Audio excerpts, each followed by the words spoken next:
திருச்சிற்றம்பலம். தென்னாடுடைய சிவனையே போற்றி, எந்நாட்டவர்க்கும் இறைவா போற்றி. அனைவருக்கும் நமஸ்காரம்.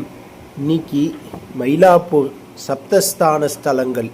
மயிலாப்பூரில் பொதுவாகவே 7 சிவாலயங்கள் ரொம்ப பிரசித்தமாக கொண்டாடப்படுகின்றது.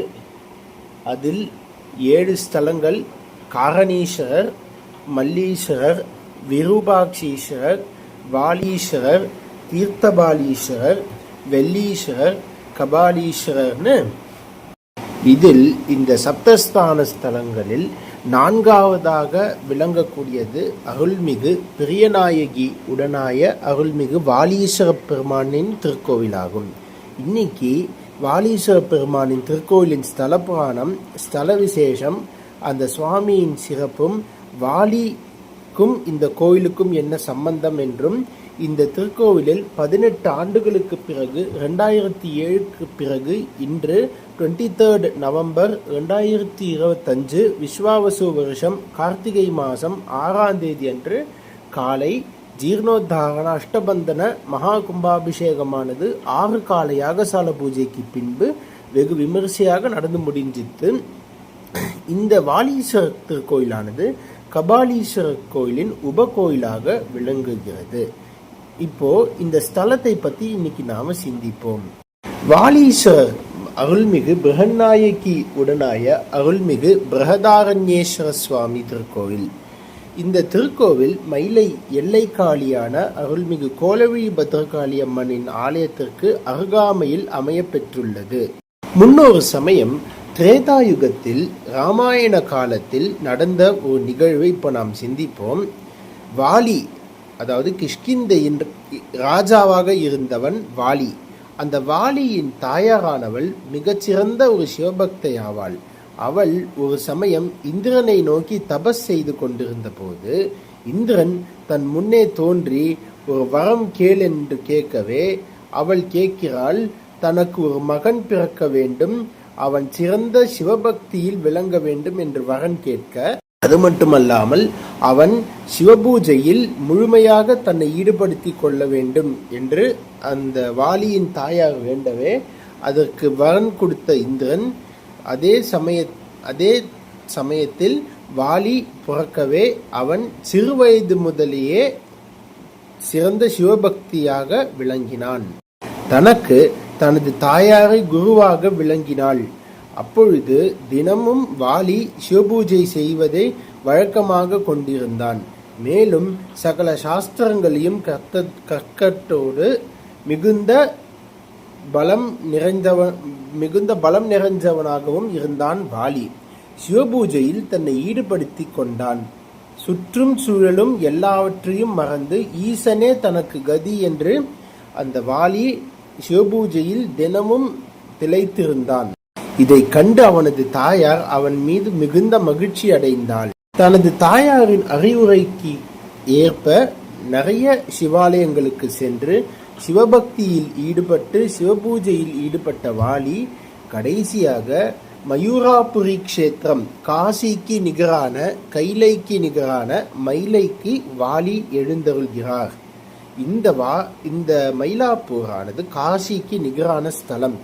7 சிவாலயங்களை கொண்ட அற்புதமான ஒரு க்ஷேத்திரமாகவும், இதில் இந்த வாலீஸ்வரர் பவதாரண்யேஸ்வரர் என்று சுவாமி விளங்குகிறார். இந்த ஸ்தலத்திற்கு எழுந்தருளிய வாலி சுவாமியின் வழிகாட்டுதல் படி சுவாமி கிழக்கு முகமாக காட்சி தரவே அவர் மீது வில்வ இலைகளை வைத்து பூஜித்தான். சுவாமி மகிழ்ந்து அவன் முன்னே காட்சி கொடுக்கவே வாலி வரம் கேட்கிறான். தன்னை எதிர்ப்பவர்களின் பலத்தை பாதி பலம் தனக்கு வேண்டும் என்று கேட்கவே அதற்கு ஏற்றாற்போல் சுவாமியும் அந்த வரனை வழங்கவே இந்த ஸ்தலமானது வாலீஸ்வரர், வாலி வழிபட்டதால் இந்த ஸ்தலம் வாலீஸ்வரர் என்றும் அம்பாளுக்கு பிரகநாயகி என்ற திருநாமமும் ஏற்பட்டது ரொம்ப அபூர்வம். இந்த ஸ்தலத்தின் அமைப்பை இப்போது நாம் சிந்திப்போம். இந்த ஆலயத்தில் வாசலை கடந்து சென்றால் 5 சந்நிதிகள் கோபுரங்களுடன் அமைய பெற்றுள்ளது. கணபதி சுவாமி கிழக்கு முகமாக காட்சி தருகிறாள். அம்பாள் சந்நிதி தெற்கு முகமாக காட்சியளிக்கிறாள். வள்ளி தெய்வ யானை சமேத ஸ்ரீ சுப்பிரமணிய சுவாமி கிழக்கு முகமாகவும், சுப்பிரமணிய சுவாமி சந்நிதிக்கு எதிரே அமைந்துள்ள அருணகிரிநாதர் சந்நிதி மேற்கு முகமாகவும் இங்கே காட்சியளிக்கின்றார்கள். இந்த கோவிலில் சாஸ்தா சந்நிதி அமைய பெற்றுள்ளது ரொம்ப ஒரு அபூர்வமான ஒரு விஷயம். இந்த சாஸ்தா சந்நிதி கிழக்கு முகமாகவே காட்சி தருகிறார். இந்த கோவிலின் மற்றொரு சிறப்பு என்னவென்றால் பைரவர் சந்நிதி.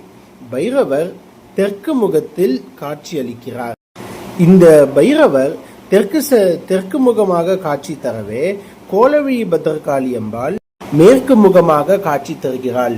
இது என்ன குறிக்கிறது என்றால் பைரவரும் அம்பாளும் எதிரெதிரே இருப்பதாக ஐதீகம். இந்த ஸ்தலத்தில் மற்றொரு விசேஷம் பஞ்சலிங்க சந்நிதி.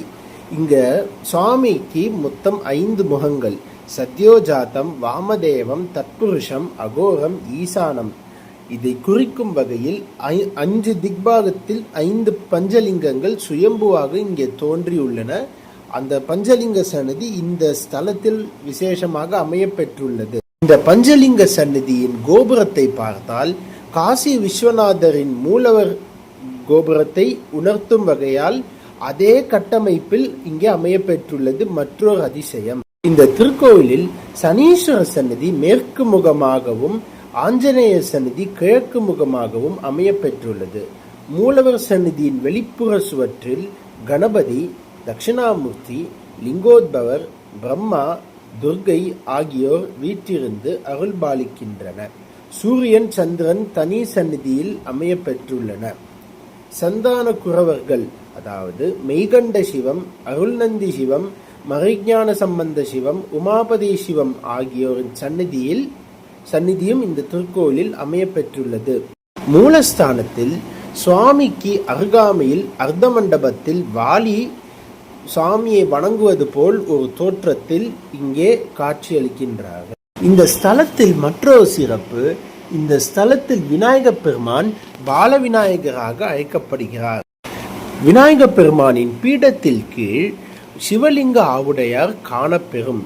அதாவது விநாயகப் பெருமானின் பீடம் ஆவுடையாரை கொண்ட ஒரு விசேஷமான ஒரு பீடத்தில் விநாயகப் பெருமான் அருள்பாலிப்பது இந்த திருக்கோவிலில் மற்றொரு விசேஷமாகும். இந்த ஸ்தலத்தில் சுவாமியான வாலீஸ்வரரை சனிக்கிழமை தோறும் காம்பு நீட்டிய வெற்றிலை மாலையை கோர்த்து அந்த மாலையை சுவாமிக்கும் வாலிக்கும் சேர்த்து வழிபட்டால் எல்லா விதமான நன்மையும் கிடைக்கும் என்பது ஐதீகம். அதேபோல் இந்த பஞ்சலிங்க சந்நிதியில் மாதுளம் பழத்தினால் அர்ச்சித்தால் தீராத பிரச்சனையும் தீராத நோயும் சுவாமி இங்கே தீர்த்து வைக்கிறார் என்பது ஒரு ஐதீகம்.